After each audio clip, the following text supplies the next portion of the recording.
آج کا موضوع حضرت آدم علیہ السلام کے بیٹے قابیل، حابیل اور شیث علیہ السلام ہے۔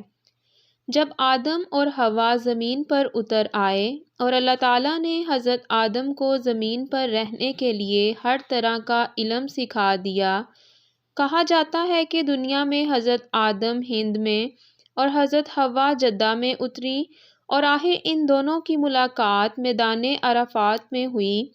پھر آدم اور حوا کی اولاد ہوئی۔ اولاد میں جڑواں بچے پیدا ہوتے تھے، ایک لڑکا اور ایک لڑکی۔ وہ دونوں آپس میں بہن بھائی ہوتے تھے اور دوسری بار جڑواں بچے پیدا ہوتے تھے۔ ان میں سے دوسری دفعہ والا لڑکا جو ہوتا، اس کا نکاح پہلے پیدا ہونے والی لڑکی سے اور دوسری دفعہ پیدا ہونے والی لڑکی کا نکاح پہلے پیدا ہونے والے لڑکے سے ہوتا تھا۔ اب ہوا یہ کہ ایک لڑکا پیدا ہوا جس کا نام قابیل تھا اور اس کے ساتھ جو لڑکی پیدا ہوئی اس کا نام اقلیمیہ تھا۔ یہ دونوں بہن بھائی تھے۔ دوسری دفعہ بیٹا پیدا ہوا، اس کا نام حابیل تھا اور اس کے ساتھ جو بیٹی پیدا ہوئی اس کا نام لوا تھا۔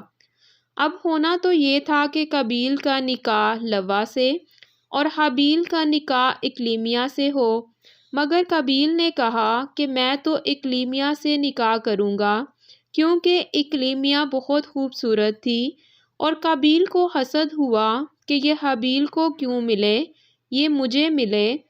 جب حضرت آدم نے یہ سنا تو انہوں نے قابیل سے کہا کہ یہ تو تیرے ساتھ پیدا ہوئی ہے تو یہ تمہاری بہن ہے۔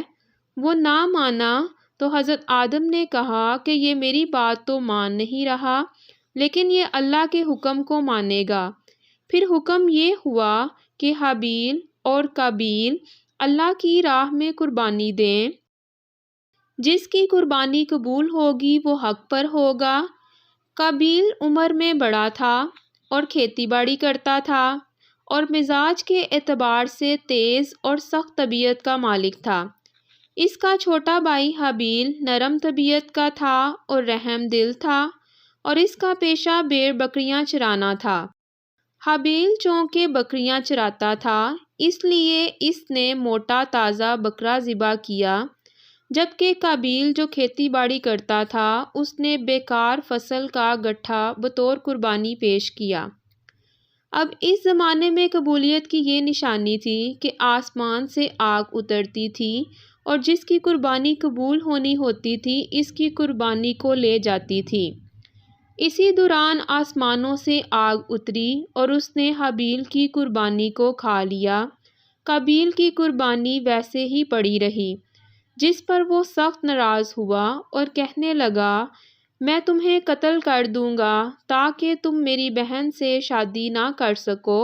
چونکہ قابیل حسد میں پڑ گیا، جیسے اس سے پہلے ابلیس نے بھی حضرت آدم سے ایسے ہی حسد کیا تھا، اور اب قابیل نے بھی حابیل سے حسد کرنا شروع کر دیا۔ پھر بھی قابیل کے جواب میں حابیل نے بڑی نرمی سے کہا کہ اگر تمہاری قربانی قبول نہیں ہوئی ہے تو اس میں میرا کیا قصور ہے؟ اللہ تعالیٰ تقوی والوں اور متقی بندوں کی قربانی کو قبول کرتا ہے، اور اگر تم متقی ہوتے تو ضرور تمہاری قربانی قبول ہوتی۔ چونکہ اس قربانی کے بارے میں حضرت آدم بھی بہت پریشان تھے۔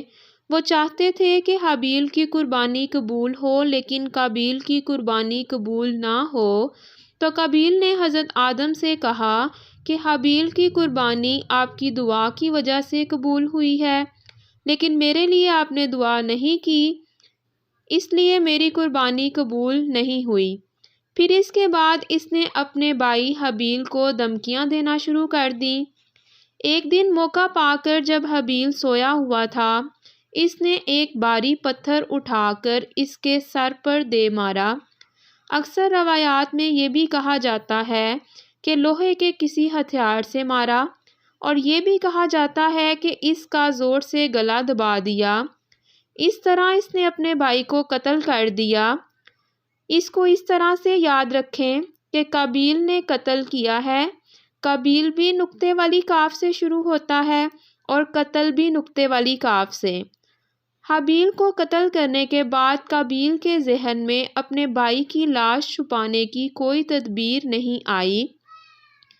اتنے میں اللہ پاک کے حکم سے 2 کوے آئے اور آپس میں لڑنے لگے۔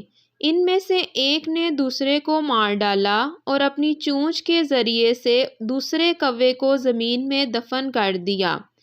پھر قابیل نے بھی کوے کی ترکیب پر عمل کیا اور زمین کھود کر حابیل کا جسم دفن کر دیا۔ یہ دنیا کا پہلا قتل تھا اور پہلا ہی انسان دفن کیا گیا۔ اس کے بارے میں صحیح بخاری کی حدیث ہے، آپ صلی اللہ علیہ وآلہ وسلم نے فرمایا، قیامت تک جتنے بھی قتل ہوں گے تو اس میں آدم کے بڑے بیٹے کا بھی حصہ ہوگا، کیونکہ اس نے دنیا میں قتل کی بنیاد رکھی۔ اب حابیل کے قتل کے بعد قابیل نے اکلیمیہ کو، جو کہ اس کی بہن تھی، اس کے ساتھ پیدا ہوئی تھی، اس کو ساتھ لیا اور دور دراز کہیں زمین پر جا کر آباد ہو گیا۔ حضرت آدم تو پہاڑوں کے قریب ایک بستی میں رہتے تھے، قابیل دور جا کر بس گیا۔ اس طرح قابیل کا حضرت آدم کے ساتھ بالکل رابطہ ختم ہو گیا۔ چونکہ قابیل کی فطرت میں برائی تھی، وہ برائیوں میں آگے بڑھتا گیا۔ ایک روایت ہے کہ قابیل کو جلد ہی اپنے بھائی کے قتل کی سزا مل گئی۔ اس کی پنڈلی اس کی ران سے مل گئی۔ سورج کا رخ جس سمت میں ہوتا، قابیل کا چہرہ بھی اسی سمت میں ہو جاتا، کیونکہ یہ اسے اس کے والدین کی نافرمانی اور بھائی سے حسد کی سزا ملی، جیسے ابلیس کو بھی حضرت آدم سے حسد کرنے کی سزا ملی۔ لیکن قابیل کے حابیل کو قتل کرنے کے بعد حضرت آدم علیہ السلام ہر وقت حابیل کے غم میں رہتے تھے، تو اللہ تعالیٰ نے 5 سال کے بعد حضرت آدم کو حضرت شیث علیہ السلام عطا فرمائے۔ شیث عبرانی زبان کا لفظ ہے جس کا مطلب ہے اللہ کا دیا ہوا تحفہ۔ حضرت شیث علیہ السلام حضرت آدم کے سب سے پیارے بیٹے تھے۔ اللہ تعالیٰ نے حضرت شیث علیہ السلام پر 50 صحیفے نازل کیے۔ حضرت آدم کے بعد شیث علیہ السلام نے ہی تبلیغ کی ذمہ داری نبھائی اور لوگوں کو اس پر قائم رکھا۔ حضرت آدم علیہ السلام نے وہ تمام علوم جو خود سیکھے تھے وہ حضرت شیث علیہ السلام کو سکھا دیے، کیونکہ یہ آپ کے بہت قریب تھے اور سب سے زیادہ فرمانبردار تھے۔ تو حضرت شیث علیہ السلام نے حضرت آدم سے عبادات کا طریقہ بھی سیکھ لیا اور اس کی تبلیغ بھی کرتے رہے۔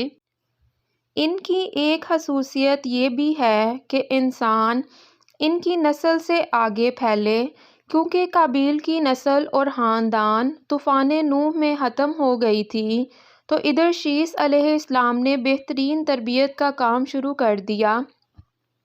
جب حضرت آدم کے وصال کا وقت قریب آیا تو آپ نے اپنے بیٹوں سے فرمایا کہ مجھے جنت کے پھل کھانے کی خواہش ہے۔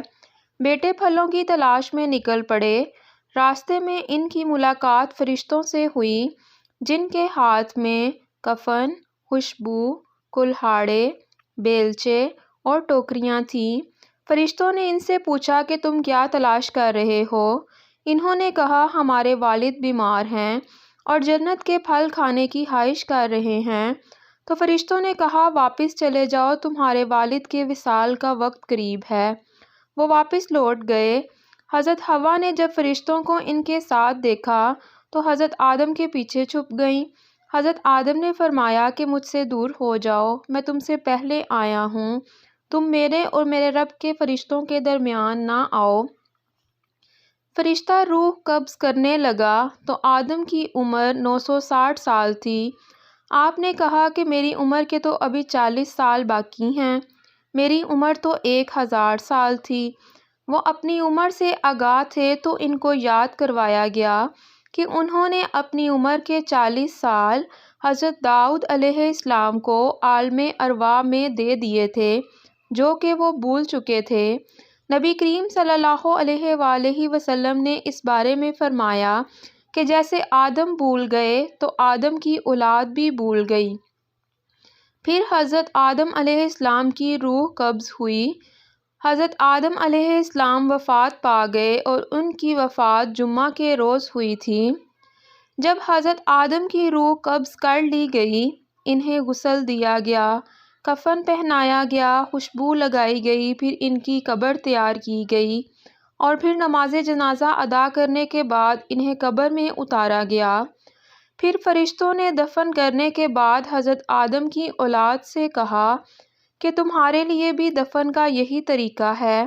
اس کے بعد حضرت شیث سے تعزیت کی۔ آپ کے وصال کے بعد 7 دن تک سورج اور چاند گرہن لگا رہا۔